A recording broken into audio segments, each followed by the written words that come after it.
Assalamu alaikum. I hope that all of you will be fine. In this video, we are going to learn about future perfect tense passive voice, and it is the last tense of passive voice. And after that, all tenses passive voice will be completed. सो इस video में हम बात करते हैं future perfect tense passive voice के बारे में। सबसे पहले हम फ्यूचर परफेक्ट टेंस के बारे में जानते हैं कि हम इंग्लिश में कहाँ इस्तेमाल करते हैं, यानी ऐसे कामों के लिए जो मुस्तकबिल में एक ख़ास वक्त से पहले मुकम्मल हो चुके हो। और इसके उर्दू में पैकरों के आखिर में का है चुका होगा, चुके होगी, चुके होंगे वगैरह आते हैं। और इसकी इंग्लिश में हम पैकरों की पहचान किस तरह कर सकते हैं, यानी इंग्लिश में इसका जो हेल्पिंग वर्ब है वो विल है और इसके साथ हम वर्ब की थर्ड फॉर्म इस्तेमाल करते हैं। तो अब हम इसके पेसिव वॉइस देखते हैं। सबसे पहले हम मुस्बत जुमलों के पेसिव वॉइस देखते हैं। तो मुस्बत जुमलों के लिए जो फार्मूला है उसमें सबसे पहले ऑब्जेक्ट, हेल्पिंग वर्ब, विल है, बीन और वर्ब की थर्ड फॉर्म और बाय का इजाफा और उसके बाद सब्जेक्ट इस्तेमाल करते हैं। यानी ये बात मैं बार बार रिपीट करता हूँ, यानी जितने भी पेसिव वॉइस है उसमें सबसे पहले हम ऑब्जेक्ट इस्तेमाल करते हैं, उसके बाद हम टेंस के मुताबिक हेल्पिंग वर्ब इस्तेमाल करते हैं, उसके बाद हम हमेशा पेसिव वॉइस में वर्ब की थर्ड फॉर्म इस्तेमाल करते हैं। अगर हम सब्जेक्ट को इस्तेमाल करना चाहते हैं तो उससे पहले हम बाय का इजाफा करते हैं। अब हम देखते हैं फ्यूचर परफेक्ट टेंस की example. He will have completed a project, यानी उसने एक प्रोजेक्ट मुकम्मल कर चुका होगा।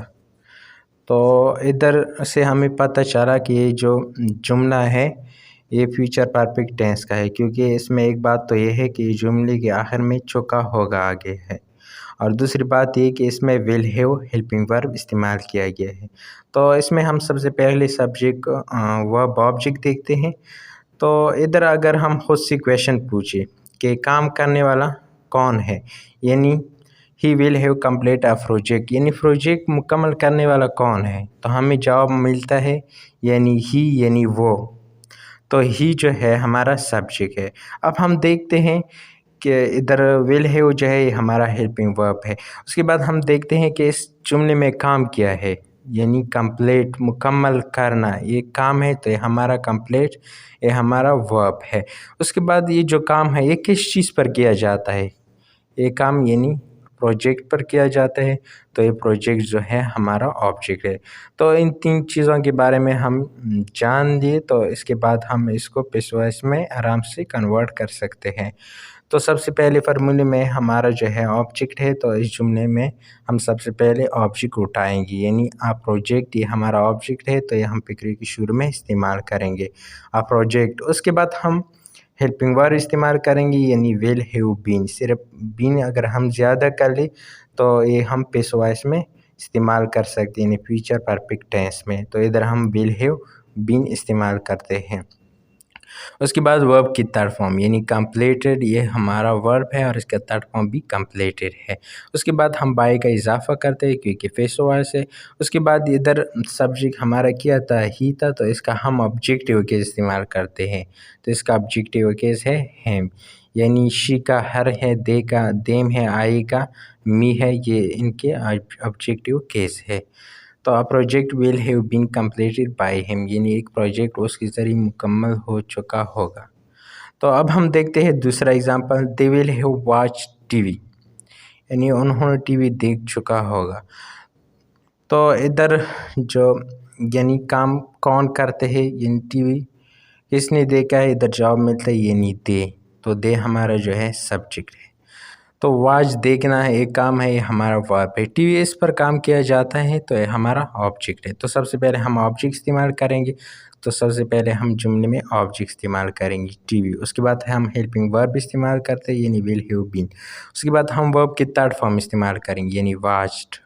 उसके बाद हम बाय का इजाफा करते हैं, बाय। उसके बाद हम सब्जेक्ट इस्तेमाल करेंगे, यानी सब्जेक्ट इधर क्या है, दे है, इसका हम ऑब्जेक्टिव केस इस्तेमाल करेंगे, देम। तो ये फार्मूला हमने फॉलो कर दिया और ये जुमला बन गया। अब हम देखते हैं नेगेटिव सेंटेंस, यानी मनफी जुमले। इसका भी सेम फार्मूला है, सिर्फ विल के बाद नॉट लगाना होगा, उसके बाद हैव बीन, और वही बात है third form the verb bye और सब्जेक्ट। इसकी एग्जांपल देखते हैं। He will not have completed a project, यानी उसने एक प्रोजेक्ट मुकम्मल नहीं कर चुका होगा। तो इधर ही हमारा जो है सब्जेक्ट है और कंप्लीट यानी मुकम्मल करना एक काम है, ये हमारा वर्ब है। प्रोजेक्ट इस पर काम किया जाता है तो ये हमारा ऑब्जेक्ट है।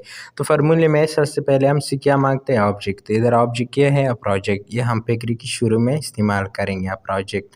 उसके बाद हम विल नॉट हैव बीन इस्तेमाल करते हैं क्योंकि नेगेटिव है, तो इधर भी हम विल नॉट हैव बीन इस्तेमाल करते हैं। उसके बाद यानी वर्ब की थर्ड फॉर्म इस्तेमाल करेंगे, तो इधर वर्ब क्या है, कंप्लीटेड, तो इसका थर्ड फॉर्म भी कंप्लीटेड है।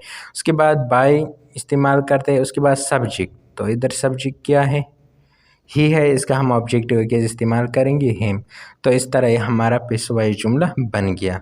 तो अब हम देखते हैं नेक्स्ट जुमला, they will not have watch TV, उन्होंने टीवी नहीं देख चुकी होगी। तो इधर जो हमारा जुमला है इसमें दे सब्जेक्ट है, यानी वाच देखना एक काम है हमारा, ऑब्जेक्ट वर्ब है, सॉरी वाच देखना एक काम है हमारा, वर्ब है, टीवी इस पर काम किया जाता है तो ये हमारा ऑब्जेक्ट। सबसे पहले हम ऑब्जेक्ट इस्तेमाल करेंगे यानी टीवी। उसके बाद विल नॉट हैव बीन क्योंकि नेगेटिव है। उसके बाद वर्ब की थर्ड फॉर्म क्योंकि नेक्स्ट वर्ब की थर्ड फॉर्म आता है तो वाच। उसके बाद हम बाय का इजाफा करते हैं। उसके बाद यानी सब्जेक्ट के हम ऑब्जेक्टिव के इस्तेमाल करेंगे, दे है तो इसका ऑब्जेक्टिव केस देम होगा। तो ये हमारा जुमला बन गया। अब हम देखते हैं इंट्रोगेटिव सेंटेंस, यानी ऐसी जुमले जिसमें सवाल हो। इसका भी सेम फार्मूला है। इसमें एक बात है कि हम विल पेकरी के शुरू में लगाएंगे, उसके बाद ऑब्जेक्ट, और इसमें हम नॉट नहीं लगाते क्योंकि सवालिया जुमले है। और बाकी बात सेम ही है कि third form the verb bye और सब्जेक्ट लास्ट में क्वेश्चन मार्क। एग्जांपल देखते हैं, will he have complete a project, क्या उसने एक प्रोजेक्ट मुकम्मल कर चुका होगा।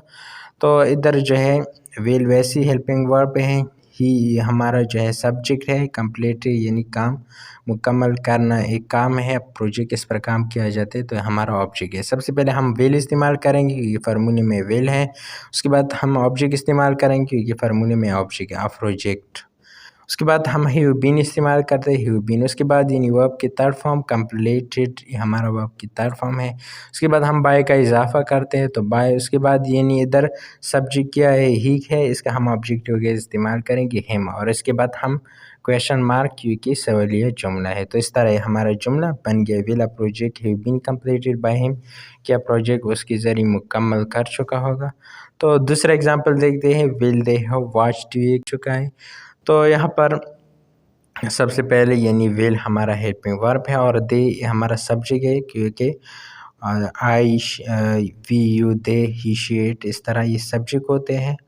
और ये जो है काम करने वाले भी होते हैं, यानी दे है वॉच, विल दे है वॉच, क्या उन्होंने टीवी देख चुका होगा। तो इसका उर्दू में तर्जुमा इस तरह बनता है कि will they have watch TV, क्या उन्होंने टीवी देख चुका होगा। तो दे हमारा सब्जेक्ट है और वॉच यानी देखना एक काम है हमारा, वर्ब है, टीवी इस पर काम किया जाता है तो ये हमारा ऑब्जेक्ट। सबसे पहले हम विल इस्तेमाल करते हैं, विल, उसके बाद ऑब्जेक्ट, यानी इधर ऑब्जेक्ट क्या है हमारा, टीवी।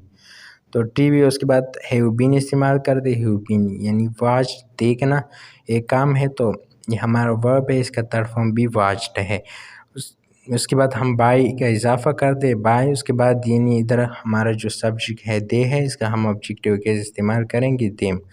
और लास्ट में क्वेश्चन मार्क, तो हमारा जुमला बन गया, will TV have been watched by them.